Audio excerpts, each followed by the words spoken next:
صباح الخير واهلا بيكم في حلقه جديده من The Love and Kara Show. انا مش عارفه ليه انا ما قلتهاش في الاخر بس anyway انا فرح سامي وانا فرح عبد الكريم. وزي ما انتم متعودين احنا بنطلع لايف. نسيت اقول كات تاني.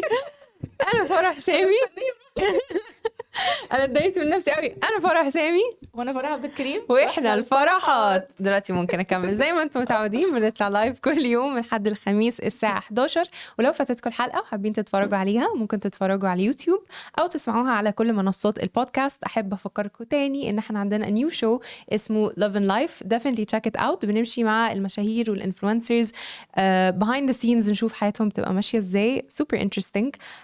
just go على يوتيوب اكتبوا Love and Kara وهتلاقوا حلقه مع نور خليل. that's our most recent one.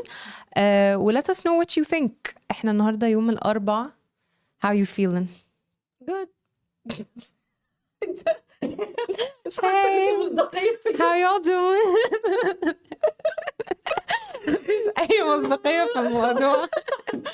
بحس الشتاء بجد صعبه قوي. الشتاء بجد صعب. انا النهارده كان اول يوم بجد اصحى احس ان انا بردانه. انا مش قادره اقوم جدا رغم ان انا كنت حاسه ان انا تمام الايام اللي فاتت. بس النهارده انا لابسه قدام الهيتر which is not صح. يعني اكيد كنت هاعيه بس ما كنتش اللي هو قادره. زي زمان ده اللي هو اللي بيتحط على الارض ده.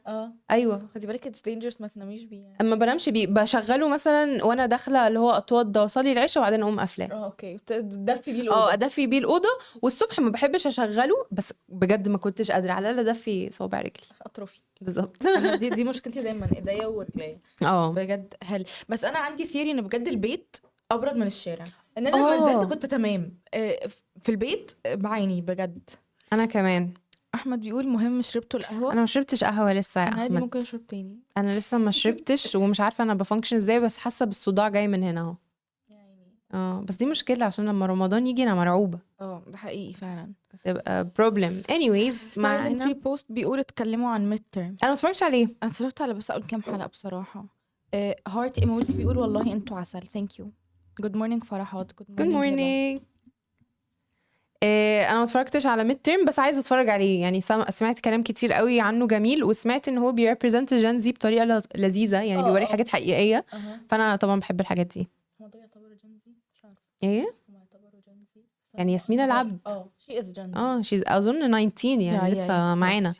انا اول مره اتفرج على ورد وشوكولاته الاسبوع اللي فات. يا لهوي انا متاخره جدا. فاضل لي الحلقه الاخيره. How do you feel؟ كل مره بيضربها قلبي. تعمقتي مع مامة شيماء؟ did she hit your for you page ولا لسه؟ تعمقت معاها بس مش حاسه ان في شبه ما بينها وما بين اللي بتمثلها. what؟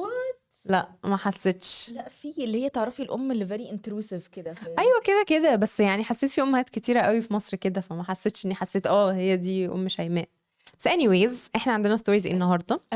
اول ستوري معانا النهارده معانا حاجات كتيره ليها علاقه بالمشاهير والفنانين والبابليك فيجرز ان جنرال. واول خبر معانا هو عن ريهام عبد الغفور واللي حصل لها في اخر بريمير للفيلم بتاعها خريطه راس السنه. عامل ضجه كبيره قوي على السوشيال ميديا. موقف وحش قوي اتحطت فيه. مش هحرق لكم الخبر. ومعايا خبر تاني عن زهران ممداني. we keep talking about him every now and then. ويا ترى ايه علاقته بأبو تريكة؟ اقول لكم التفاصيل في الخبر. انا للاسف عندي خبر مش لذيذ خالص عن برضو حد في الوسط الفني وان هو توفى. فهنجت into that برضو. العسيلي بيقول لنا hello ladies from love in Dubai. هو انت في love in Dubai ولا احنا انت هتعرف love in Dubai ازاي؟ بالظبط. بس anyways منورنا. فlet's get into it. يلا بينا نبدأ. اول خبر معانا النهارده.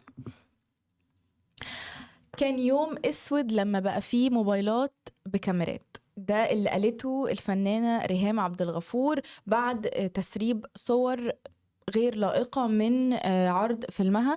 زي ما قلت لكم كان في عرض خاص لفيلمها الجديد خريطة راس السنة. وللأسف الشديد كان في مش عايزه اقول ان هم صحفيين لان هم ما يستاهلوش التايتل ده، بس تم تداول صور وفيديوهات ليها هي من عرض الفيلم ده بشكل غير لائق، وخلى الموضوع ينتشر قوي على السوشيال ميديا، بانه دي خلاص كده ما بقتش تغطيه فنيه، دي بقت اساءه واضحه للفنانين، يعني دي مش صحافه. ريهام عبد الغفور طبعا ما سكتتش بعد انتشار الصور دي، وطلعت وعلقت على حسابها على الفيسبوك. قالت كان يوم اسود لما بقى فيه تليفونات بكاميرات ادت الفرصة لشوية كائنات تيت تتغذى على أهداف رخيصة. كلام طبعا unfiltered as she should، لأن هي أكيد ليها الحق إن هي تبقى متضايقة إن يتم تسريب صور ليها كده. يعني الواحد بقى يعني تخيل انت رايح أي مكان وحد يصورك مثلا بأنجل مش كويسة، أو ينشر لك صور مش لطيفة، أو يتعدى خصوصيتك بدون أي سبب.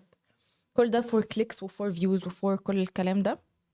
وطبعا نقيب المهن التمثيلية الفنان أشرف زكي قال إن اللي حصل مع الفنانة ريهام عبد الغفور تجاوز وغير مقبول، ويعتبر إساءة مباشرة للفن المصري. وقال كمان إن هو مش هيعدي الموقف ده، وإن هو هيواجه التجاوزات دي بالقانون بدون أي تهاون أو مجاملات، وإن هو يعني الشخص ده أو الحق ياخد مجراه يعني ضد الشخص اللي أخد الصور دي للفنانة.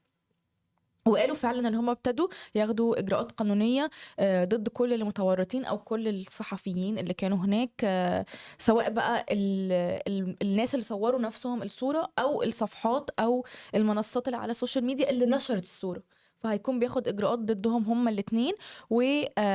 وبرضو هو وجه لكل المؤسسات الصحفيه والاعلاميه ان هما يحطوا وقفه للحاجات دي. يعني انتوا ما تبقوش كمان تعملوا الحاجات دي، ولو شفتوا حد بيعمل كده ده دورنا ان احنا نوقف انتشار المحتوى الهابط ده، لان ده مش مم. صحافة بصراحة.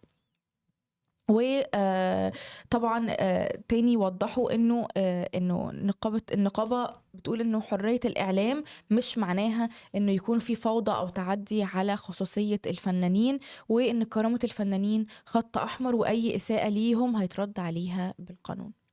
ايه رأيك يا فرح؟ انا اصلا اللي كنت عايزه اقوله في دماغي لما قلتي ان هي قالت كان يوم اسود لما الموبايلات بقى فيها كاميرات وكده. انا حاسه الموضوع مش مساله موبايلات او كاميرات، هي مساله البني ادم at its core. ده حقيقي. يعني المشكله مش جايه ان في ناس كتير بتستخدم الكاميرات بطرق يعني جميله بتكابتشر المومنت، فما اظنش المشكله في الموبايلات، على المشكله هو تفكير البني ادم ده. طبعا. يعني انت حسيت انك بتعمل ايه يعني لما عملت حاجه زي كده؟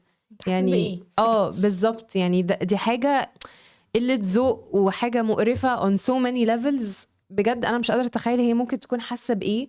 يعني أنا initially أكيد هحس بعصبية طبعا، بس لما أفكر في موضوع اللي هو أنا حاسة إن أنا violated. يعني إيه حد يعمل كده يعني؟ صح.